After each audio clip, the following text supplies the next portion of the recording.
Research is seeing what everybody else has seen and thinking what nobody else has thought. Albert St. Georgi.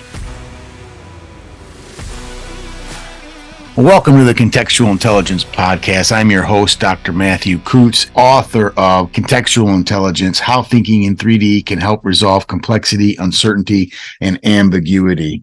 And this is our fifth episode, and we're talking about Chapter 4. Chapter 4 is titled The Contextual Intelligence Behaviors. This is one of my favorite chapters in the book because it's the first which lays out specific details of what the framework of contextual intelligence entails. The foundational piece. Now, there's a lot of pieces to the contextual intelligence framework, ways of thinking. We talked about the R4 model already, or the R4 process, 3D thinking, hindsight, insight, foresight. We will talk about the meta skills of complexity, synchronicity, and tacit awareness, and several different factors that contribute to the overall model. At the foundation of the model and the beginning of the model is the 12 behaviors. And when I first began to explore the framework of contextual intelligence and identified some of the aspects to it, again, I'm not the first person to use the term or phrase contextual intelligence. There's plenty of research and literature out there on it before me. But what's interesting is as you explore it and look at it, it's kind of a theoretical construct or concept. And up until we can begin to identify what the behaviors are that constitute contextual intelligence, we really can't take a lot of action steps toward it. So what's exciting about this chapter is how each of the behaviors are described and identified. So I want to do that for this. But before we do that, I do think it is appropriate to talk about some of the research and literature, professional writing, and scholarship on contextual intelligence. And we can't go too far in exploring this without coming across the name of Robert Sternberg. And in the 80s, he began to use the term practical intelligence. And then in some of his other writings, in referencing practical intelligence, he would use the phrase contextual intelligence as a synonym for practical intelligence, and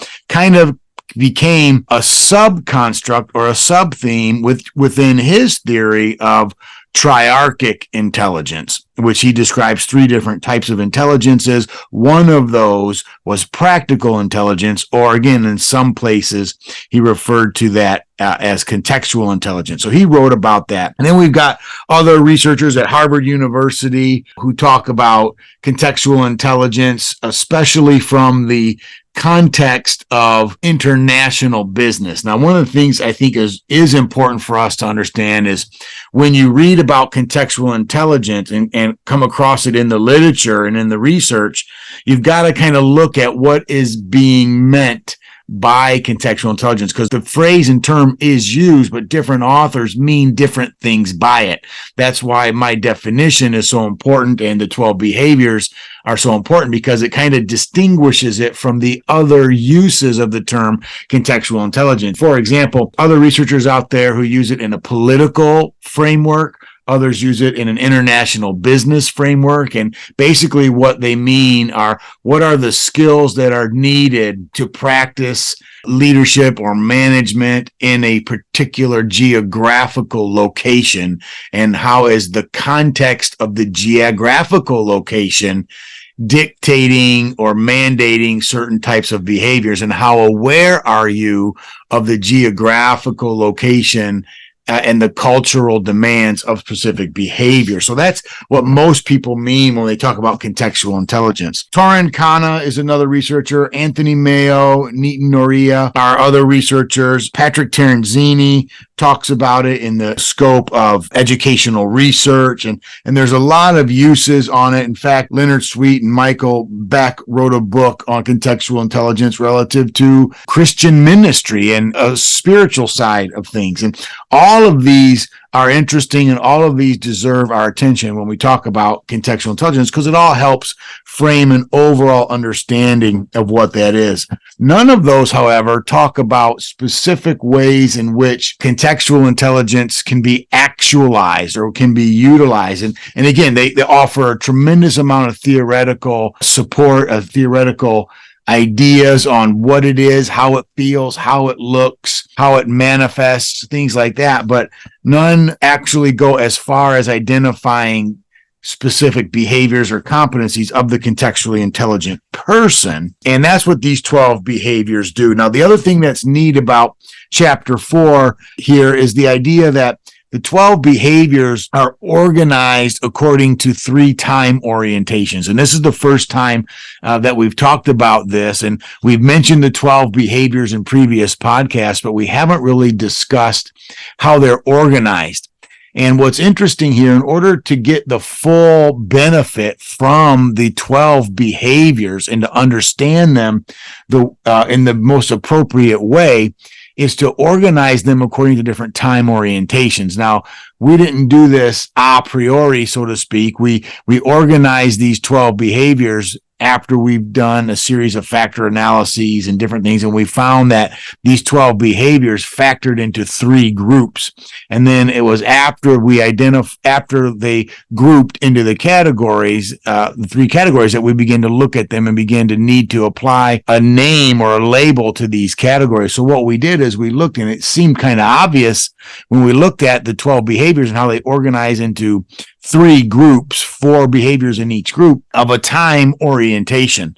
And so we called one group the hindsight group, which represents the past. One group of 4 is the insight group, which is the present. And then the final group of 4 behaviors is the foresight group, which is akin to the future. So if you think of the time orientations, past, present, and future, that's really how we begin to frame these 12 behaviors. And seeing these 12 behaviors through the lens of hindsight, insight, and foresight, it helps us now take a holistic view of the temporal reality in which we live. And one of the things that a lot of leadership models and theories and ideas haven't done a good job of over the years is calculating into or figuring into the decision-making capacity or role of a leader, the opportunity assessment, the risk assessment, the decisions that need to be made, etc., through the lens of past, present, and future.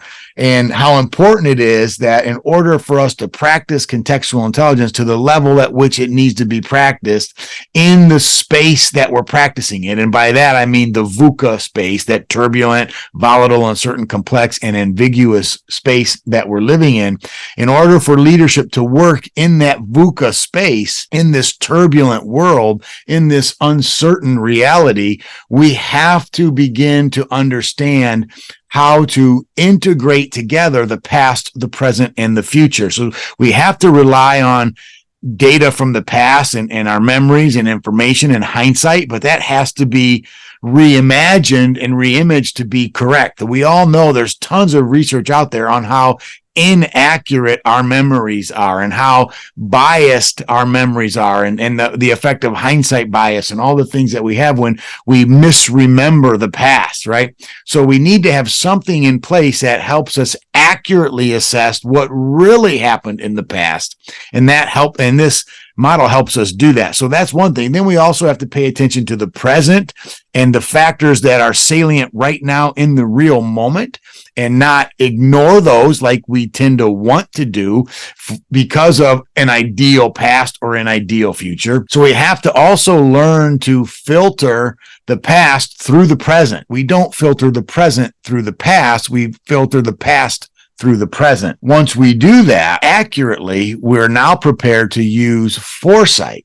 Foresight is our ability to anticipate the future correctly.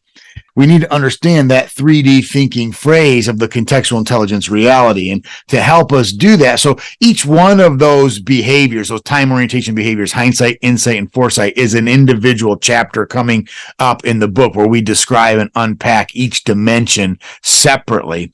But before we do that, it's important to understand what are the behaviors that contribute to each of these 3D thinking dimensions. So again, at the center of the model are these 12 behaviors. So let's go over those again. So the 4 hindsight behaviors is the constructive use of influence. Number 2, critical thinking. Number 3, influencing. And number 4, consensus building. Now we'll unpack each of those in a moment. Let's jump on to the insight behaviors. So we have also then 4 different insight behaviors.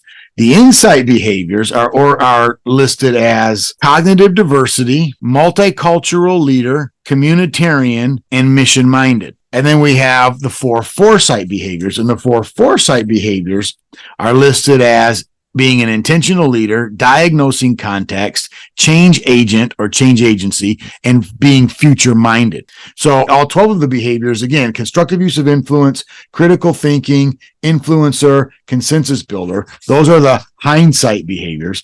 Then we have cognitive diversity, multicultural leader, communitarian, mission-minded. Those are the insight behaviors. Then we have intentional leadership, diagnosis context, change agent, and future-minded. And those are the foresight behaviors. So let's go back to the constructive use of influence here, which is the first of the hindsight behaviors, and just talk about that for briefly. The constructive use of influence is the effective use of different types of power in developing a desired image. So you might note right off the bat that you've got 2 influence behaviors here in hindsight, because we've got constructive use of influence, and then later on, influencer is another behavior. The first most obvious question, well, how are those 2 things different? Well, look at that definition or listen to that definition that I just gave you again. It's using influence to develop power for creating the image that you want to portray. Now, the chapter talks about the different types of power: legitimate power, expert power, referent power, etc. There are several more listed there, the different types of power. And basically, the person who knows how to constructively use influence knows how to use the appropriate type of power when the context or situation demands on it. In other words, there's a time to use expert power and a different time to use reward power versus a different time to use informational power. And the person who's contextually intelligent knows which type of power to use to maintain the image or create the image or persona they are trying to portray. The second behavior then in the hindsight category is critical thinking. Now, I'm not going to spend a lot of time about critical thinking, but it's very, very closely connected to metacognition.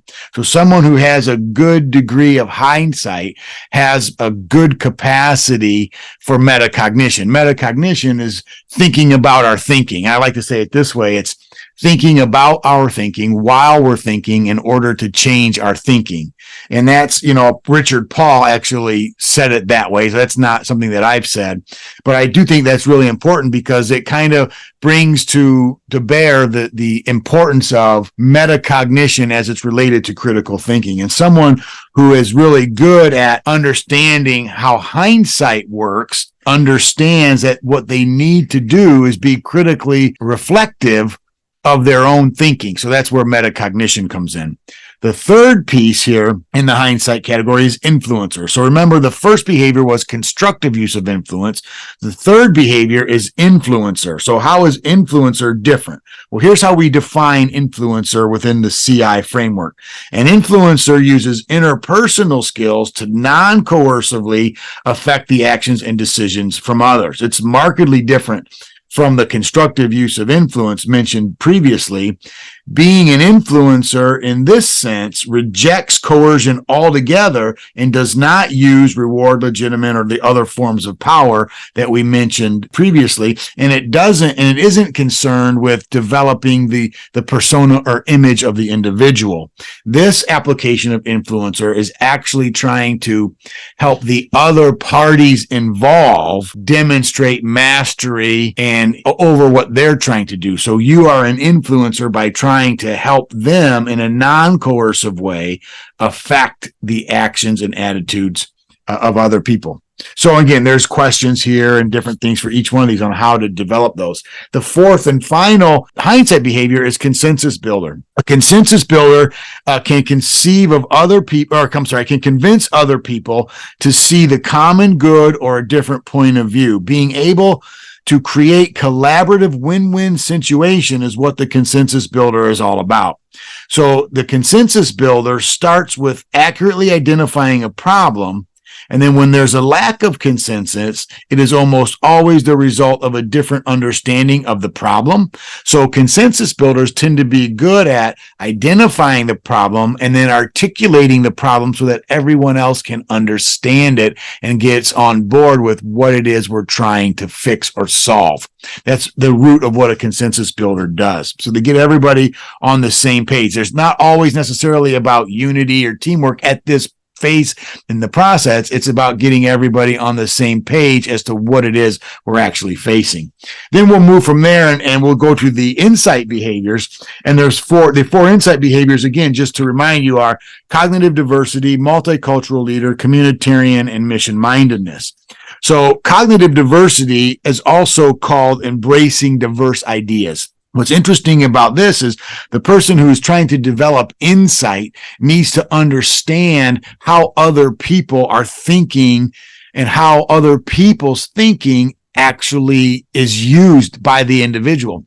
One of the things that we talk a lot about diversity and the surface level diversity, that, the physical differences that we can see, ethnicity, skin color, gender, things like that, and how those contribute to a person's individuality, right? And that's important. But even before we can have conversations about that, there's another space, and that's how people are cognitively diverse. And in a previous podcast, I used the example of siblings, same rules, same family, same household, same parents, so much of what they are the same, but yet the things that they remember and how they solve problems are completely different. We need to recognize that there is an inherent difference in people's thinking processes and thought processes that transcends their skin color, their gender, their sex, their ethnicity, their culture, etc. And it's just in the foundational processing of thinking, and that's what we're willing to do. So somebody who has a high level of insight, they're paying attention to the real moment situation, understands that, and they have a good grasp on the thinking process of the people they are interacting with. Then there's the multicultural leadership capacity. And this is the multicultural leader influences the behaviors and attitudes of groups that have cultural or ethnic diversity. So the multicultural leadership, although multicultural is a limiting term, it kind of includes, it goes beyond cognitive diversity. And this is where we bring in kind of the differences that we can see, like I said, the gender differences, sex differences, skin color, culture, things like that. In order to be contextually intelligent, you have to be aware, to have insight in the moment. You have to be aware of all the different values that different people, based on their different backgrounds, bring to the equation and bring to the conversation. So that's another important piece. The third behavior within the insight category is being a communitarian. This is one of my favorite ones, and actually our research shows this is one of the ones that is practiced the least frequently. And that's, I think, because a lot of times we misunderstand how important it is, or how important a factor how we relate to the people around us affects who we are and who we become, and affects the moment, right? Again, insight is about correctly diagnosing the real moment in time, the actual present moment. And being a communitarian requires understanding social trends and issues. And then the communitarian is one who is actively and intentionally engaged with their local civic and community goals and objectives. And this goes well beyond donating to a charitable organization and doing your civic duty in the sense of volunteering or sending money overseas for some activist cause and group. That's important to do, and I would never say not to do that. But what is important is recognizing that that's not being a communitarian. How we define it and describe it here, and what the research indicates as the behavior that actually makes a difference in your life, is serving locally. So you can send the check overseas, and you should, and I hope you do. But the other thing that you need to do is recognize that that's not enough in and of itself. You also need to give back to your local community. And that's what a communitarian does. And by giving back to your local community, it actually helps foster insight. It helps you see what's really in front of you in the moment more clearly and more accurately. The fourth insight behavior is being mission-minded. Now, mission-mindedness in this case does not mean knowing your company's strategic plan and their core values and the vision statement. This means understanding that the things that you do, the behaviors that you deploy, the attitudes that you have, not only reflect on you, but reflect on everybody who you are associated with, including your employer and your family and everybody else. That's critical to understand. So someone who is operating in a mission mindset understands that when I do something great, it doesn't just make me look good, it makes the people I represent look good. When I do something horrible, it doesn't just make me look bad, it makes the people around me look bad, including my family, my friends, my organization, my employer, my church, my neighborhood, whatever it might be. Anybody and everybody who you're associated with is affected by your behaviors and your actions. Now let's go to the foresight behaviors. And the four foresight behaviors, again, to recap, are intentional leadership, diagnosis, context, change agents, and future-mindedness. So the first thing that the person with foresight does is they understand the intentional aspect and nature of leadership. So leadership must be intentional. Now, the phrase I like to use in that context is an ontological leader. What an ontological leader is someone who knows their leader, understands their leader, and recognizes how their leadership behaviors and actions form their identity. So ontology is the essence of being, right? It's the study of being. It's the study of who I am. The ontological question is who am I, right? It's the origin question. And when you talk about being an intentional leader, someone who uses foresight correctly understands that their leadership is part of who they are. It's not just a job they have or a role they're filling. They take their leadership with them when they're not on the job, or they bring their leadership with them to the job, even if they're not the CEO or the executive director or someone with a formal title, because leadership is who they are, not something that they do per se. So that's really, really important. So someone who has foresight understands that aspect, and because it's part of their identity, they are always intentionally developing their leadership capacity. The second behavior then is diagnosis context. So the person who, again, practices foresight is when they show up in a situation, they're always thinking about what might be. So they bring that diagnosing nature with them to that, and they're always looking to see how what is happening will affect what they want to happen or what might happen. Not that they're forecasting or predicting, they're just students and observers of what's happening, and in order to see how to place people in the future. And we talk a lot about how to diagnose context. In fact, we give an example of how physicians diagnose an injury using the HOPS model, and how healthcare providers take a history, they observe the patient, they palpate. In other words, they get close and intimate, and then they utilize special tests to confirm what they think is going on. So someone who does foresight practices that really well. The third behavior is a change agent. A change agent has the bravery to raise difficult and challenging questions that others may perceive as a threat to the status quo. This is another one of my more favorite behaviors, because so much of what the world is craving is status quo.